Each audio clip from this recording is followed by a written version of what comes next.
Match we get is Redragon versus Tetsuya Naito and Jay Lethal. And just so you're aware, Redragon is Kyle O'Reilly and Bobby Fish. Or Undisputed Era, in case you wanted to know. So then, at first, there's the arm drag cartwheel drop kick from Lethal to Fish. There's the Hilo to Lethal from Fish. There's the Lethal combination to O'Reilly. There's the nice knee from O'Reilly to Lethal. The Exploder into Fish, or from Fish into Naito. There's the Enziguri into a Tornado DDT to Kyle O'Reilly from Naito. Jay does his 3 tope suicidas, 1 to O'Reilly, 2 to Fish. Lethal and Dejection got reversed into an arm bar by Kyle O'Reilly. There's the knee from the apron to Naito from O'Reilly. There's Naito was driven into the barricade by Fish. Then chasing the Dragon to Lethal, and Redragon take home a victory. Yeah, and it seemed like a surprise because Jay Lethal's the champ. And coming out of the match, who got the pin? Was it Kyle O'Reilly? Yes. And it looks like Kyle O'Reilly might be in line for a title shot going forward. How did that turn? Well, obviously O'Reilly didn't win the world title, but is that what happened down the line? Did they fight? What happens is O'Reilly goes into a feud with Adam Cole because O'Reilly and Cole used to be tag partners, and then they became mortal enemies. They had the traditional tag team breakup. And at one point in time earlier in the year, there is the anniversary show where it's actually a triple threat match for the world title. Jay Lethal versus O'Reilly versus Cole. Eventually, Cole and O'Reilly finished their feud off.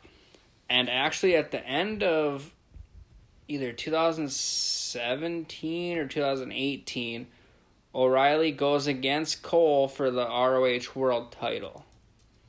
And he ends up winning it just to lose it at Japan's G1 Climax show in January.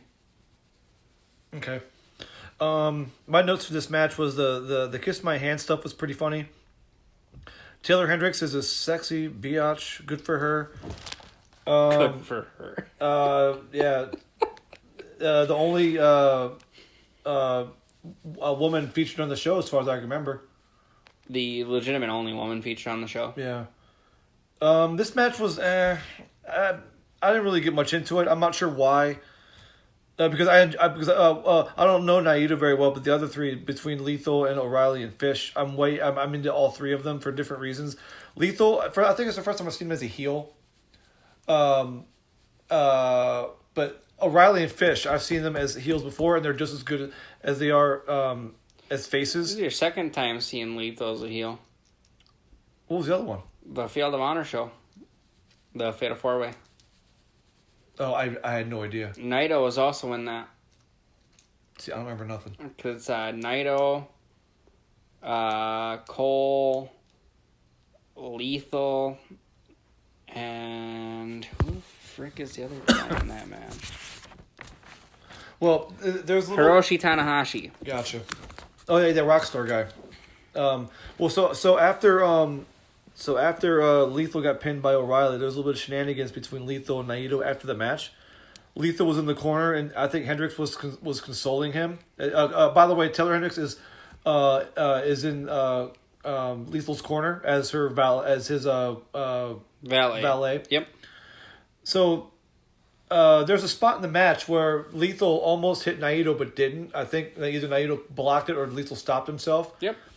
And then a minute later, Naito hits Lethal with a forearm, and I'm sure it led to the pin at some point soon after that.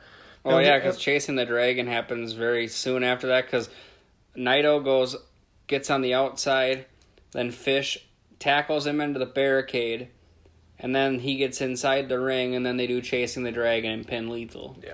And Lethal wasn't too thrilled about it, and they were kind of bickering at each other. And Naito basically looks at Lethal, just shrugs him off and says whatever, and dips out of the ring. So, no honor among thieves, apparently. And commentary called that as Naito's saying, I'm done working with Lethal. Yeah, so it may probably book that way. Who knows? I wonder how much of I've always wondered, since Ring of Honor pretty much keeps it as real as possible. I wonder if Naito was really legitimately pissed off about that match. No, it's just his heel persona. Is it okay? So I don't know much about him. I did like the part where he sat down on the chair and was like, "Come on." A lot of these Japanese wrestlers are really, really good with the charisma part. Like, you look at Shinsuke Nakamura, right? Kota Ibushi. Or Kota Ibushi, or any of these guys. Okada. Okada, not as much. He seems like he's more serious. But he has, when I watched him at Versus Omega, his facial expressions were good, but he never did any silly stuff. He doesn't need to. No, he doesn't.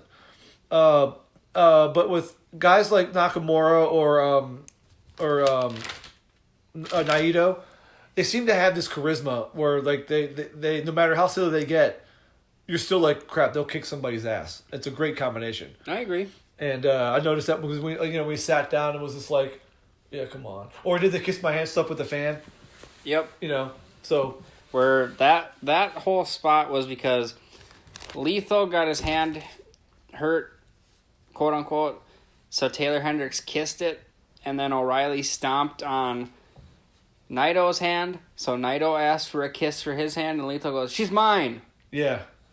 And I think there's 2 or 3 different times where Lethal had to move Taylor Hendricks away from Naito. It's pretty funny. Yep, a couple times, yeah. So then we did the merch spot for the Motor City Machine Guns, shilling their own merchandise, which is fine. I don't mind what they do. Yeah. It's interesting to kind of see, actually, the little merch spots, actually, per show. It's kind of funny. Eventually, when we get a little bit farther down in the Ring of Honor category, we should count how many each person has. I think Kenny King is the winner so far. He has 2 or 3. Yeah, so far, but that's because So we far. watched the 2 Survival of the Fittest shows, and he's like, each day he had the merch spot. There you go. Hey, he's the merch king. King. Merch king.